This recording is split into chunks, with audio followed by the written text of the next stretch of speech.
Blok imtahanına az qalıb nə fikirləşirsən? Əgər imtahanda yüksək bal toplamaq istəyirsənsə, indi deyəcəklərimi yaxşı yadında saxla. Amma əvvəlcə videonu bəyən. Birinci, yeni mövzu öyrənməyə çalışma. Abituriyentlərin çoxu yanlış yerlərdə sistemsiz hazırlığın qurbanı olur. Proqramdan geri qalır və imtahanı az qalmış hələ də yeni mövzunu öyrənməyə davam edir. Halbuki imtahan ərəfəsində əsas məqsəd təkrar etməkdir. Belə olduqda öyrəndiyin mövzular zehnində daha da möhkəmlənir.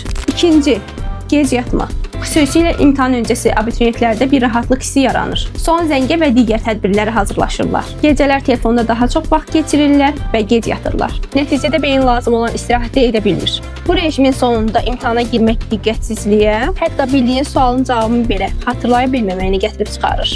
Üçüncüsü, imtahanda çətin suala ilişib qalma. Bu qayda hamı üçün eynidir. Çətin sualı keç, sonra geri qaydarsan. Dördüncü və ən vacibi, özünü başqaları ilə müqayisə etmə. İmtahanda sənə lazım olan şey panika yox, fokusdur. Başqalarının nəticələrinə yox, öz məqsədlərinə fokuslananlar hər zaman daha uğurlu olurlar.